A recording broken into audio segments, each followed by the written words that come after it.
Maria, a skinny 5-year-old girl with huge eyes full of tears, stood at the huge window of an expensive restaurant and looked at how there, behind the glass, people ate something with appetite, laughed, and had conversations. She saw one of them, an elderly man, gray-mustached and gray-haired, take a piece of bread, dip it in some kind of sauce, and bring it to his mouth. Maria swallowed hard, and somewhere inside, behind her chest, something tightened in pain. The girl did not know what the stomach was and where it was located, but she constantly felt an unbearable heaviness there. Without realizing that he was being followed by a pair of brown teary eyes, the man continued to dine, talking with a beautiful young woman. Maria took a deep breath. She couldn't remember the last time she ate. It seemed like it was a very long time ago. Some old woman gave her half a bun. Yes, now Maria remembered that the elderly lady was feeding pigeons in the park, and did not immediately notice her standing nearby. And when she saw her, she raised a thin eyebrow in surprise. "Who are you, sweetheart? And why are you walking here alone? Do you need help? My name is Mrs. Smith." "Hello, Mrs. Smith," Maria answered her. "Could you give me a piece of your bun?" "Oh my God!" the old woman exclaimed. "Oh, sure, but there is almost nothing left, and I have nothing else." Maria shifted impatiently from one foot to the other, and Mrs. Smith hurried to hand her a bun. And then she looked with pity as the girl ate greedily, carefully collecting the crumbs in her dirty palm. "Where are your parents, baby?" the old woman asked, as Maria licked the last crumb from her palm.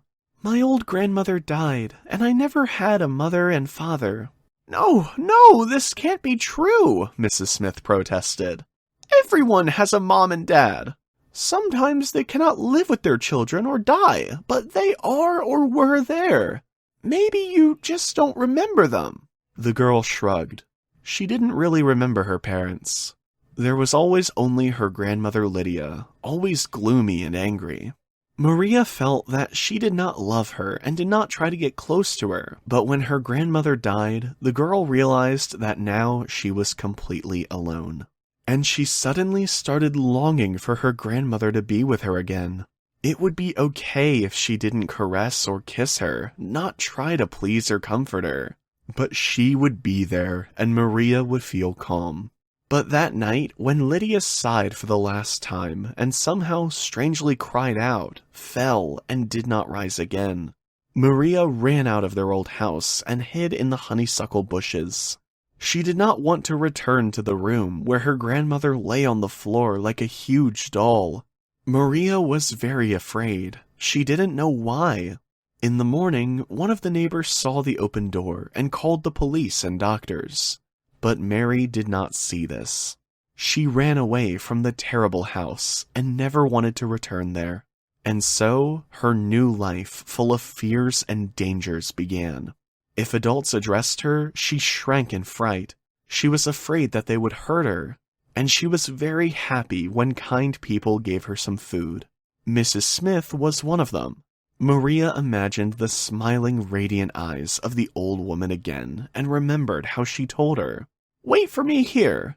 I will bring you something to eat and some clothes." Maria nodded and sat down on the bench. But an hour passed, then another.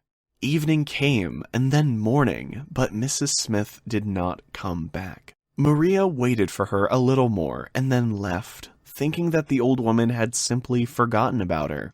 And now she was standing in front of the restaurant and watching people she didn't know eat something very tasty. Maria still felt the taste of yesterday's bun in her mouth because she could not imagine anything else. And then someone grabbed her by the shoulder. It was the manager of the restaurant, Douglas Moore, a short, lean man, but to Maria, he seemed huge and very angry. "What are you doing here, brat? Who gave you permission to press your forehead against the window? Look how dirty you are. You stained the glass. Who will wash it now? You?" "Let me go," Maria sobbed. "I didn't mean to make you angry. I just really wanted to eat. Give me a crumb of bread. You have a lot of food there. Please, I'm so hungry." "If I give food to all the beggars, our restaurant will go bankrupt," Douglas exclaimed. "Get out of here now, before I turn you into the police. They'll show you how to beg. Where are your parents looking? They must be losers and drunkards, since they can't feed or provide for you at all. So tell me, where is your mother?" "I don't know." Maria burst into tears. "I don't have a mother, and I really want to eat. Please, I'm not asking for much. Just one crumb of bread, and I will leave." But Douglas Moore was relentless. He grabbed the girl by the shoulder and pushed her aside. "Go away, I said, and I don't want to see you here again." Maria covered her face with her hands and walked away, unable to contain sobbing.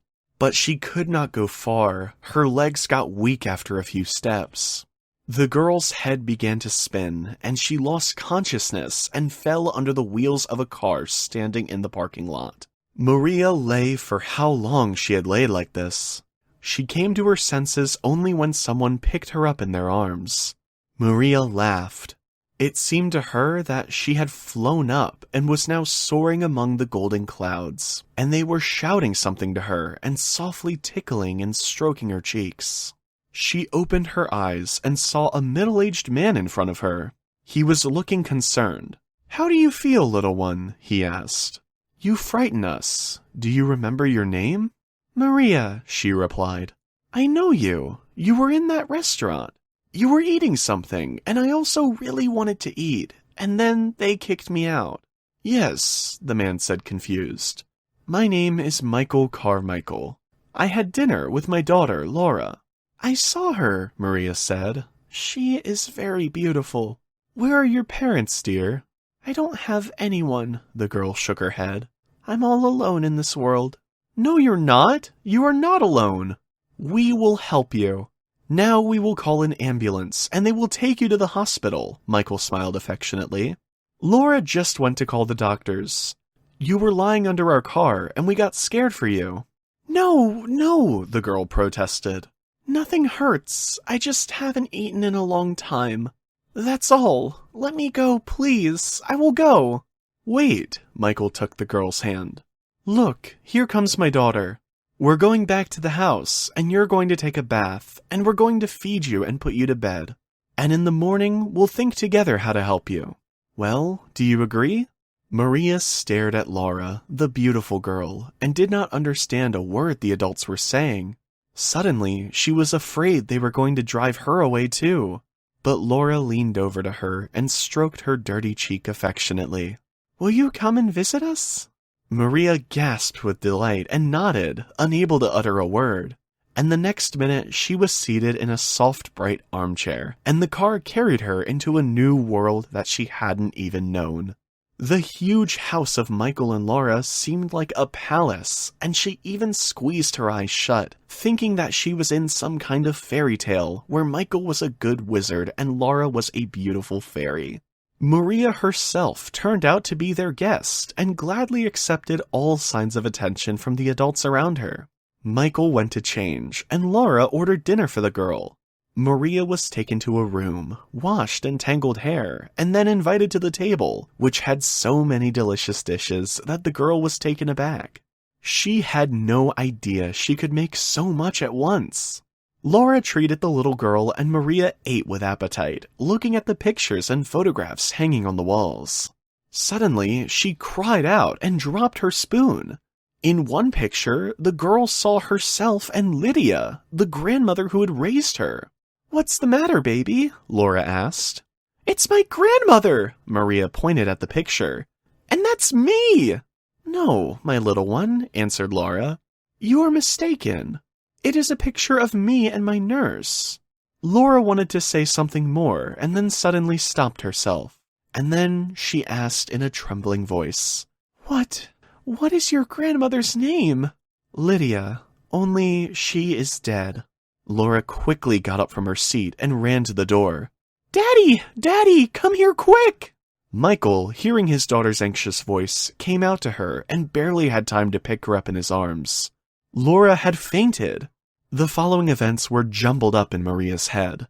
Laura was brought to her senses, and she rushed to kiss the girl, calling her daughter. Michael hugged Maria and told her he was her grandfather. The servants were making excited noises, talking about something. But Maria did not care. She had never dreamed she would have a mother like that. The girl did not know that a few years ago, shortly before she was born, a real tragedy had played out in this house. Laura, the only daughter of restaurant chain owner Michael and his wife Megan, fell in love with a poor boy. The angry mother did whatever to make the young people break up, and the guy finally couldn't take it. He left the country, never to return, and Laura shed bitter tears because she knew she could never forget him. She was carrying his child under her heart. When her mother found out, she was furious, but she didn't rebuke her daughter. Megan has decided to wait until the birth of Laura and then get rid of the hateful child. The woman paid a lot of money so that no one would know about anything. And when Maria was born, she tracked down her daughter's old nanny and gave her the baby, saying that she would pay for her upkeep. But you, Lydia, mustn't say anything to anyone about the fact that I gave you the baby. Who the mother is none of your business. Raise her, and you'll get enough money for a long and peaceful old age. Also, you must go away with the girl. No one must see you. Lydia agreed to become a nanny for this child as well, but her age made it harder and harder for her to perform these duties. In addition, she began to get sick a lot. Megan paid her well for a couple of years, and then the money was gone. Lydia realized that she had been cheated, but did not dare to seek the truth. She was afraid of the revenge of the ex-mistress. The old woman just gave up on the child and stopped paying attention to her. Maria had grown like a weed by the roadside and had no idea that they had been looking for her for over a year. For 2 years, Megan hid from her husband and daughter that the girl Laura had given birth to was alive. But one day, while driving home, she lost control of her car and was involved in an accident. The unfortunate woman was brought to the hospital in an unconscious state. Michael immediately rushed to his wife, and as soon as she came to, he told her that everything would be all right and she would be cured. No, Megan shook her head. I'll be gone soon, and this is payback for my lies. Michael, it's hard for me to talk, so don't interrupt. I lied to you when I told you that Laura gave birth to a dead baby. The girl is alive. She's being raised by... Megan sighed for the last time. She had no strength left to speak. Megan! Megan! Michael called out to her, but she could no longer hear him. Only after his wife's funeral did Michael tell Laura the truth, and they immediately began to search for the girl, but they could not find her. But fate itself brought Maria to their home, and the girl finally found a family. The detectives hired by Michael quickly found out the whole truth. A DNA test confirmed the kinship of Laura and Maria, and everyone was very happy.